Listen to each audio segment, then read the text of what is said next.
ახალი ამბავი არ არის, რომ თბილისელებს ძალიან უყვართ გარუჯული სხეული. გილოცავთ დღეიდან თბილისში ყველა აუზი ფუნქციონირებს. შერატონის აუზმა კი სტუმრებისთვის განსაკუთრებული გახსნის საღამო მოაწყო.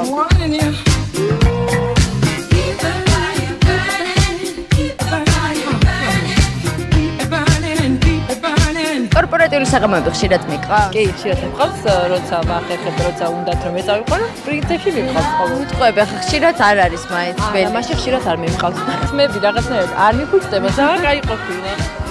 ეს მშურდა ბიჭების და პრინციპში. ან ამბობენ რომ ასაკს აკლებს ეგრევიო და ბევრი პლუსი ქონია ნამდვილად. ეს არ ნიშნავს პროპაგანდას, მაგრამ მაინც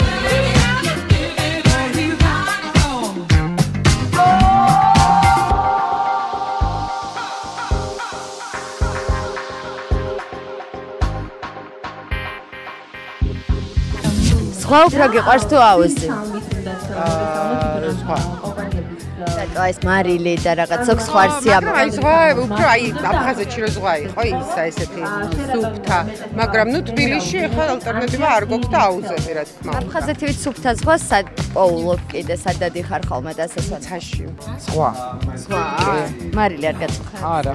აი შეზლონგი ზოგჯერ ბათუმის სხვა მithumetes აი ქვებზე რო დადიხარ ფეხი რო მიყვარს ძალიან ყველაზე მეტად ძალიან ბევრ ზღვებზე ვარ ნამყოფი მაგრამ ბათუმის სხვა მირჩევნია ყველა. ნაწაფული გაქვს ფეხები ქვებზე სიარული. და არ მიჭერს.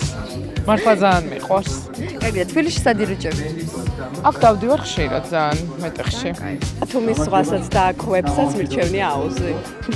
ვერ დადიხარ ხო ქვებზე შენ? ქვებზე ცოტა რთული სასიარულოა და ზღვაც არ არის ესეთი სუფთა, როგორიც უნდა იყოს. რატო ხდება ესე რომ უფრო სხვა მხარეებში უფრო ოქროსფერ და კარგ ზაგარს იღებ და საქართველოში რაღაცა შავი ტალახიანი რუჯი გაქვს ხოლმე ადამიანს? გააჩნია თვითონ ადგილს და კლიმატურ გარემოს. აქედან გამომდინარე საქართველოში უფრო სხვა რუჯია და ის იმიტომ სხვა ადგილმდებარეობა გეოგრაფიულ უფრო სხვა ოქროსფერ ზაგარს გაქვს. სასერიოზოა რომ ამიხსნა ეგრე ღირსები ვართ რომ ეს ფერი გქონდეს მეტი არა.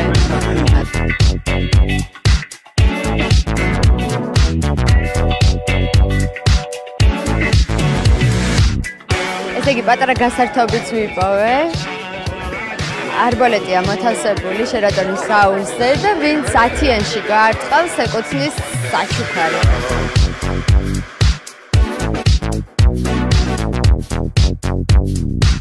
კარგი დღე გამოვიდა, საჩუქრები დატვირთული ვტოვებ შერატონის აუზს. კარგად.